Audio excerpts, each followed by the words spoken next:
Bayangin kamu jadi back tengah, kamu udah nempel ketat striker, tiap langkahnya kamu ikuti. Kamu pikir kamu berhasil, striker ini nggak punya ruang buat lari, nggak bisa lepas. Tapi cuma dalam sepersekian detik, bola silang datang dan striker itu tiba-tiba udah di depan kamu. Dan boom, timmu tiba-tiba kebobolan. Itulah yang terjadi saat menghadapi Erling Haaland. Dia bukan sekedar kuat, cepat, atau tajam. Dia paham di mana harus berdiri, kapan harus diam, dan kapan harus bergerak. Dan di video kali ini kita akan bahas seni Haaland membaca ruang dan momentum lewat dua contoh gol yang menggambarkan kecerdasannya sebagai striker kelas dunia. Mari kita mulai. Mari kita lihat golnya ke gawang Villarreal. Bola masih di tengah. Di sini Haaland membiarkan dirinya di marking ketat oleh bek tengah Villarreal. Kalau kita perhatikan, Haaland tidak berdiri di tengah gawang, tapi dia berdiri di tiang jauh dari area bola berada. Bola sedang di sisi kanan. Haaland justru mengambil posisi di sisi kiri, di belakang pandangan bek lawan. Bola bergerak dari kaki ke kaki dan akhirnya mengalir ke Rico Lewis yang melakukan pergerakan ke half space kanan. Dan disinilah momen kuncinya. Begitu Rico siap untuk ngirimin bola, Haaland ubah arah gerakannya. Awalnya dia gerak lurus ke depan ke belakang bek Villarreal ini, tapi saat Rico siap melepaskan bola silang, Haaland bergerak maju ke arah tengah gawang. Bek Villarreal yang menjaganya kalah langkah karena Haaland sudah bergerak lebih dulu.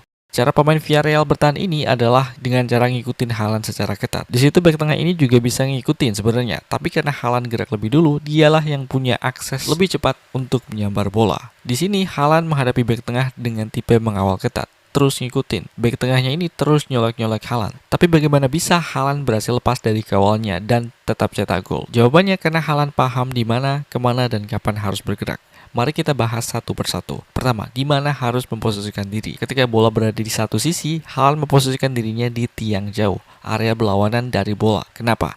Karena area ini memberikan dua keuntungan besar. Dengan berdiri di area ini, Haaland akan otomatis berada di area blind spot back atau sisi buta back. Dengan berdiri di belakang atau sisi luar pandangan back, Haaland membuat lawan harus memilih apakah mau melihat bola atau melihat Haaland. Kedua hal ini tidak bisa dilakukan bersamaan. Kalau back fokus ke bola, mereka kehilangan jejak Haaland. Kalau fokus ke Haaland, maka mereka tidak tahu kapan bola akan dilepaskan. Disinilah striker top memanfaatkan kelemahan manusiawi defender, yaitu adalah keterbatasan fokus visual mereka. Yang kedua adalah akses ke semua jalur bola. Dari tiang jauh, Haaland bisa menjangkau bola kemanapun bola itu diarahkan. Kalau bola silang diarahkan ke tiang jauh, Haaland tinggal gerak maju. Kalau bola diarahkan ke tengah atau tiang dekat, Haaland tinggal ubah arah lari, yaitu menyambar bola ke tengah. Area tiang jauh ini seperti zona ancang-ancang bagi striker, tempat ideal untuk membaca arah bola dan menentukan titik jatuh. Dengan kata lain, tiang jauh ini memberi opsi maksimum dengan risiko minimum. Bandingkan kalau Haaland itu berdiri di tengah. Kalau Haaland berdiri terlalu di tengah atau di tiang dekat sejak awal, back bisa melihat seluruh pergerakannya dan bola sekaligus. Artinya,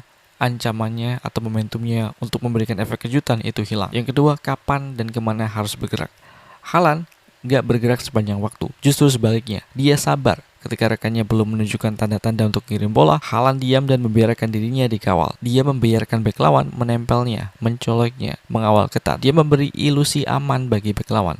Tapi begitu ada tanda seperti saat pemain sayap atau gelandang membuka tubuhnya untuk melepaskan umpan silang, itulah sinyal bagi Haaland untuk berubah dari tak terlihat jadi mematikan. Seperti yang terlihat dari gol tadi. Begitu Rico siap menendang bola untuk lepaskan umpan silang, Haaland langsung ubah arah larinya yang dari ke depan ke belakang back menjadi ke samping ke depan back. Dalam sekejap dia sudah berada di jalur bola dan back masih dalam posisi reaktif. Back baru sadar Haaland berlari ke arah yang berbeda dan itu pun terlambat. Inilah momen di mana back biasanya lengah karena mereka masih fokus pada bola, sementara Haaland sudah fokus pada apa yang akan terjadi berikutnya, yaitu adalah kemana arah bola itu akan diberikan. Haaland bergerak satu langkah sebelum back bereaksi dan dalam jarak 5-6 meter di kotak penalti, satu langkah itu adalah segalanya. Back Villarreal ini pun kebingungan. 1 detik sebelumnya dia merasa berhasil mengantongi Haaland, tapi sepersekian detik kemudian Haaland sudah menyambar bola di depan matanya. Perubahan arah ini adalah bentuk manipulasi momentum dan ekspektasi. Haaland membuat back merasa aman, lalu memanfaatkannya di momen paling krusial,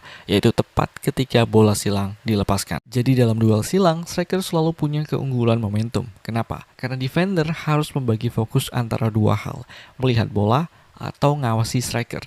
Dan tidak ada manusia yang bisa fokus pada dua hal sekaligus dengan sempurna. Kalau back fokus ke bola, dia bakal kehilangan Haaland. Kalau dia fokus ke Haaland, dia nggak tahu kapan bola dilepaskan dan apa yang sedang terjadi dengan bola. Sementara Haaland hanya fokus pada satu hal, yaitu adalah bola. Haaland cukup fokus membaca kapan bola akan dikirim, ke arah mana kemungkinan itu bola dikirim, dan kemudian langsung ngegas nyerang bola itu. Gol kedua ini juga memperkuat prinsip yang sama. Begitu bola berpindah ke sisi kanan, Haaland langsung bergerak ke sisi kiri, lagi-lagi ke tiang jauh, dan lagi-lagi dia dikawal ketat oleh bek yang menempel dan terus-terusan nyolek Haaland. Salah satu plus poin dari memposisikan diri di tiang jauh adalah ini memaksa defender berada dalam dilema. Kalau mereka nggak nempel ketat dan mutusin rapat dengan bek tengah lainnya, maka Haaland otomatis akan berada di belakang mereka. Namun ketika mereka mutusin buat nempel ketat Haaland, maka posisi mereka bakal nggak rapat dengan bek tengah lain. Artinya apa? Bakal timbul ruang atau celah besar diakibatkan posisi mereka yang terlalu lebar ke tiang jauh. Dan di momen ini bukan Haaland yang nempatin ruang ini, tapi adalah rekannya, yaitu Bernardo Silva, yang gerak maju nyerang ruang atau celah besar ini buat nyambar bola.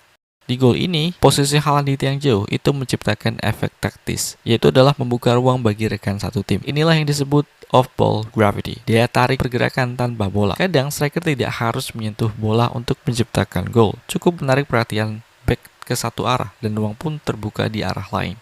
Kalau kita lihat di berbagai gol Haaland yang lain, pola yang sama selalu muncul. Haaland tidak berdiri diam menunggu bola datang, tapi Haaland datang ke arah bola akan datang.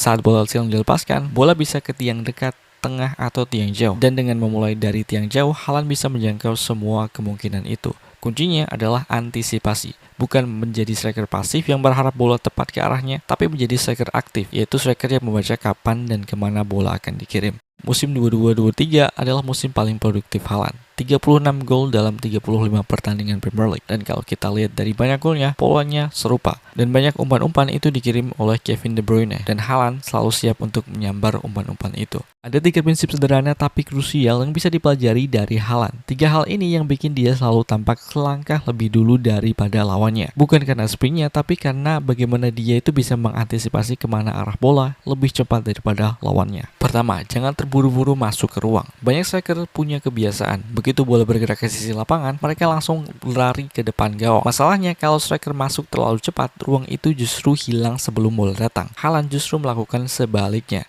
Dia sabar, dia tahu bahwa terkadang posisi terbaik bukan di depan back, tapi di belakang pandangan mereka. Itu menciptakan 2 keuntungan besar. Pertama, Haaland jadi nggak terlihat, dan yang kedua, dia bisa lihat segalanya. Jadi, jangan buru-buru ambil ruang, biarkan ruang itu terbuka dulu, dan bergerak ke ruang itu di momen yang tepat. Nah, kapan momen yang tepat itu? Nah, itu ada di yang kedua, yaitu baca kapan rekan akan memberikan umpan silang.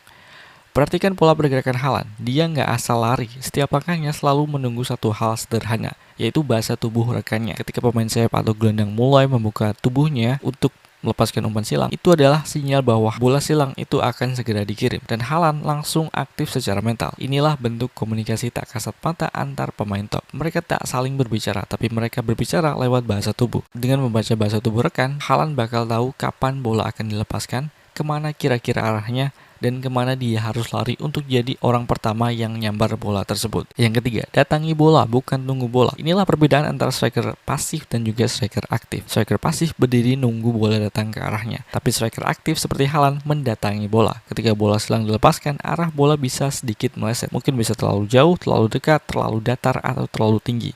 Dan hanya striker yang datang ke bola lah yang bisa menyesuaikan posisi dan pergerakannya dengan cepat. Haaland tidak menunggu keberuntungan bola jatuh di kakinya, tapi dia membaca lintasan bola, memprediksi kemana arahnya, lalu datang ke titik jatuhnya. Dengan bergerak ke arah bola, Haaland memastikan dialah yang punya momentum. Karena saat kontak pertama terjadi, momentumlah yang menentukan siapa yang lebih dulu nyentuh bola dan siapa yang enggak. Dan di situ Haaland bakal unggul. Jadi kesimpulannya adalah jangan buru-buru, biarkan ruang terbuka, gunakan bahasa tubuh rekan sebagai sinyal waktu, kemudian ambil inisiatif datang ke bola, bukan menunggu bola datang kepada striker. 3 hal tadi terlihat sederhana, tapi dijalankan dengan ketenangan dan kejelasan berpikir. Inilah mengapa Haaland tampak seperti monster di kotak penalti, karena dia nggak cuma nunggu peluang, dia menciptakannya.